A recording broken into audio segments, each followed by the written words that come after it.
Oke lors, selamat sore menjelang malam nih.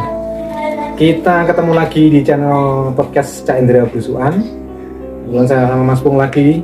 Jangan bosan-bosan ya, kita akan berbagi sisi mistik, sisi misteri atau istilahnya horor ya. Nah kebetulan hari ini kita mau bercerita mistik di daerah Lemah Mumbul. Lemah Dhuwur ceritanya Lemah Dhuwur. Nah itu gimana Cak Indra? Ceritanya nih. Cerita awal perjalanan itu, oke, salam dulu dari kita. Saya Assalamualaikum warahmatullahi wabarakatuh. Salam seduluran. Awal mula waktu itu kita sore hari ya.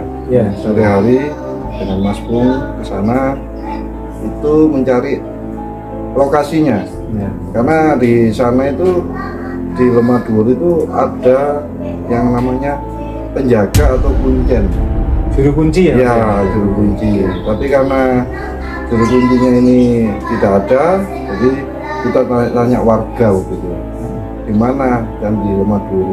Ternyata areanya benar-benar terpencil gitu, ada di tengah-tengah persawahan yang benar-benar luas gitu.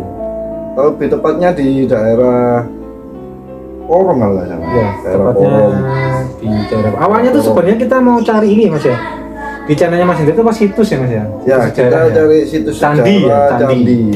Karena itu berdekatan dengan Candi Pamutan 1 2. Ya, jadi Lemah Dhuwur itu masih kalau dilihat dari sejarahnya mungkin area situ, daerah situ itu mungkin area pemukiman waktu zaman dulu kerajaan, mungkin zaman Majapahit juga ya. Kita juga nggak tahu.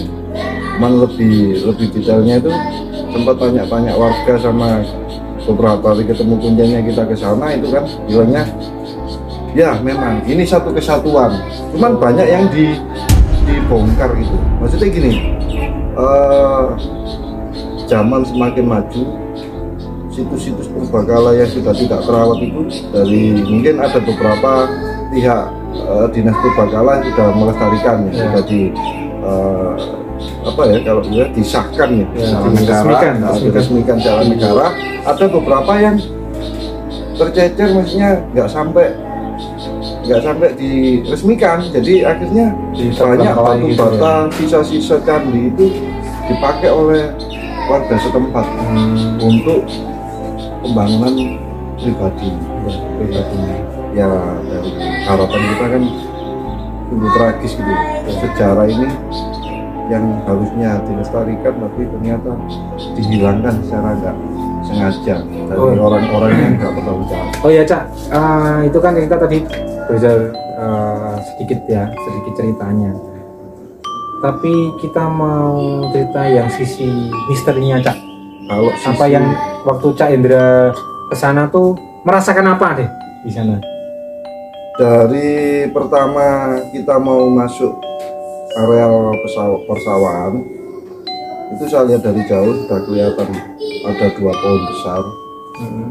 Pohon besar. Jadi 2 pohonnya di dalam candi. Di dalam candi. Oh, di dalam. Jadi dipagari dengan pagar tanaman. Iya, pagar tanaman.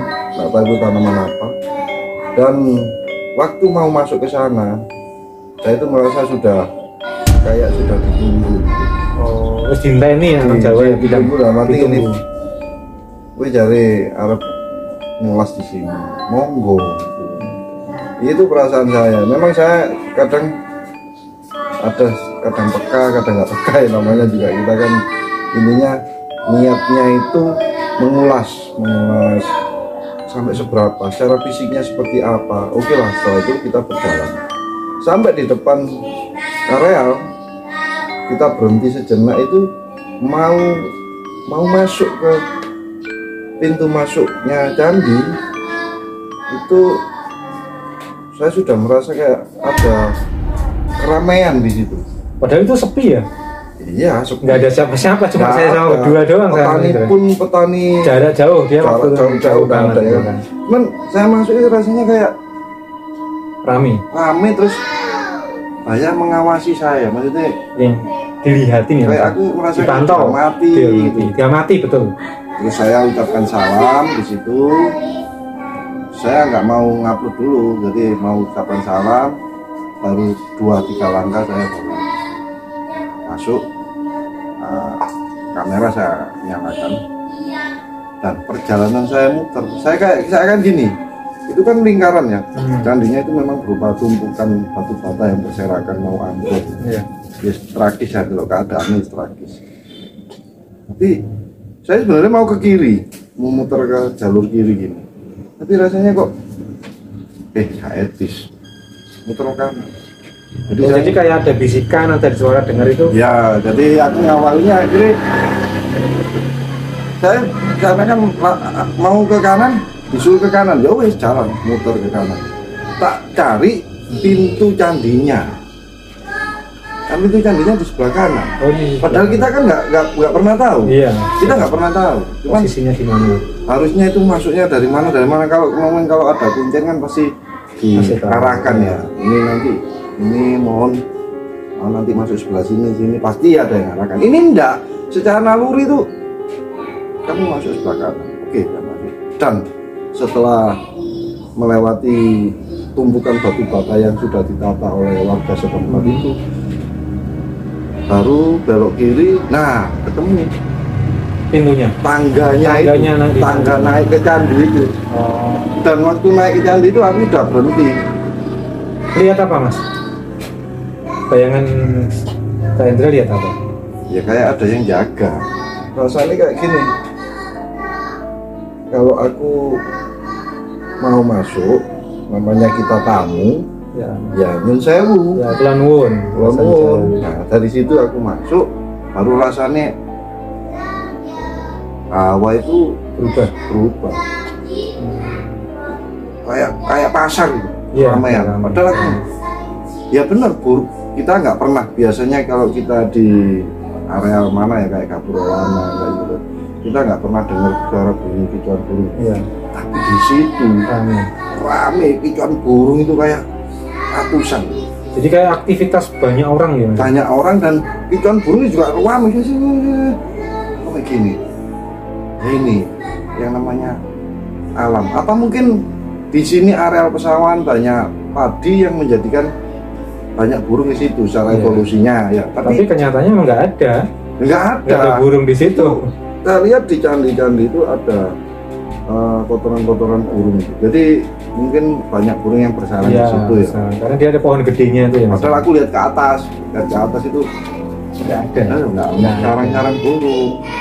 Tapi aku memang merasakan di situ banyak keramaian. Saya nggak tahu, penglihatanku kan cuman hanya sekedaran. Cuman benar-benar saya itu berjalan itu kayak ngati-ngati itu.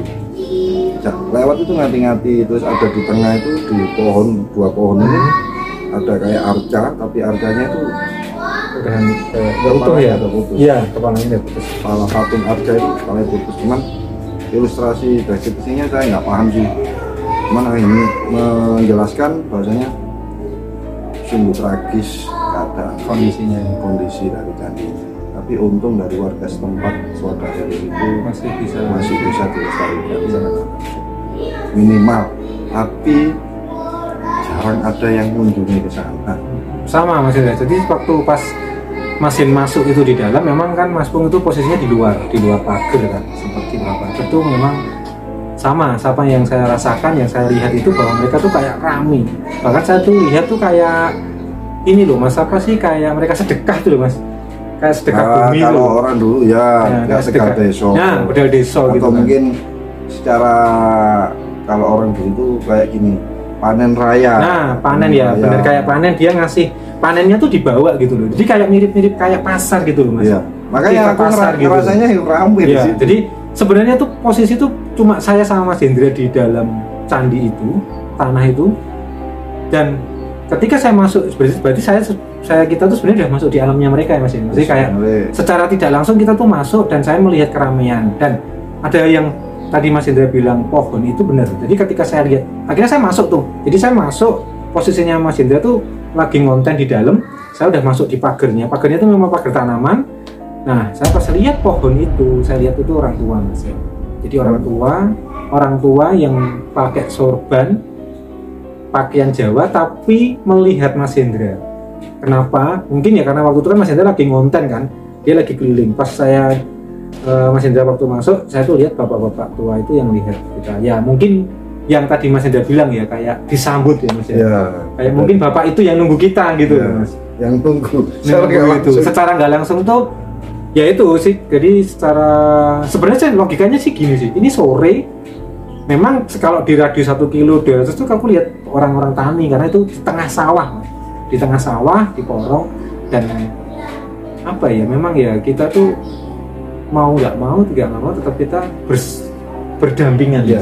Sisi lain berdampingan dengan mereka ya. Sebenarnya kebiasaan orang-orang zaman dulu, masa kerajaan mungkin ya, itu sering berkumpul di situ gitu. Jadi mereka mungkin punya aktivitas kegiatan gitu. Kegiatan, jadi setelah panen kumpul-kumpul, makan-makan, minuman ala kadarnya ya, umbian mungkin ya. Polo pendem ya, misalnya ya, dengan biasanya menyambut dengan rasa syukurnya dengan dulu kan masih Hindu Buddha, jadi ya ngomongnya ya bahasanya lebih Tegal Deso ke Dewi Sri, betul. Oh ya, kalau kalian pengen tahu videonya, itu kalian bisa cek channel YouTube Mas Hendra yang Lemah Dur gitu. Itu sudah tayang di channel YouTube. Kalian bisa lihat realnya, ceritanya. Kilas balik ini kita kilas balik. Jadi kita kilas balik di balik layar kontennya yang perjalanan belusukan kita itu belusukan di situ. Seperti itu gitu. Seperti itu. Nanti ada lagi nggak Mas selain itu yang Mas Hendra rasakan? Yang saya rasakan setelah itu, saya sempat noleh ke belakang, noleh keluar. Sebenarnya banyak aktivitas orang loh, tapi rasanya jauh itu kedengaran. Jadi suara tuh maksudnya jalan rayanya kan ya lumayan kan, beberapa ratus meter dari areal candi ya, tapi kayak hening gitu. Kalau yang di luar tuh kayak nggak kerekam kita gitu. Kita kerekamnya di area itu. Jadi area itu. Berarti sekarang nggak langsung kita masuk dalam alamnya. Nggak masuk akal kan? Nggak masuk akal memang. Harusnya aku ya dengar suara sepeda motor, harus dengar mobil. Tapi ini nggak dengar. Cinta dengar tambah keramaian di situ, itu burung sama. Ya ini yang aku waktu melewati pohon. Pohon yang terakhir yang di bawah, jadi kan ada 2 pohon, terus ada pohon yang di samping, mau keluar gitu, dari candi sebelah sisi kiri. Itu aku lewat nonton itu, kamera itu bukan ngeblur, aku akhirnya kok kayak loh, sungkan. Pohon itu mau tak syuting itu sungkan, tapi waktu tak tanya sama Mas Pungan itu, di situ kan ada orang. Iya itu, jadi aku ini gak kelihatan, cuman aku ini merasa gak sopan sih. Aku mau nyuting ini itu akhirnya tak pindahkan. Ada kameranya waktu konten saya waktu di Lemah Dur itu sempat saya alihkan gitu. Karena gak masuk akal. Kenapa harus gitu? Apa mungkin gak usah. Jadi gak perlu diekspos. Mungkin. Akhirnya aku gak enak, sempat merinding aku gitu. Dari titik situ, dari pohon itu aku sempat kalau di atas enggak, aku tambah ngerasa nyaman. Kayak kepingin tengok nang kono ya. Iya, rokokan posisinya. Sampai mau merokok kita enggak sempet. Kan apa ya kayak etikanya. Enggak gune kita enggak kayak iki tempat sakral benar. Tempat sakral terus nang keluar ya keluar. Tapi aku enggak tanya lah, aku keluar dari area pintu gerbang pagar tanaman itu, naik sepeda kan kita keluar. Kalau aku tanya sama sampean tuh, Mas mau bosin nih kan kok aku merinding di sisi itu. Aku kan selalu, misalnya ada apa-apa kan sampean yang di luar kan kadang yang mantau, istilahnya Mas Pung ini selaku yang apa ya, pager, jadi pager kalau ada apa-apa itu tinggal di Jadi kan kita kan masuknya bukan masuk di tempat yang hal biasa.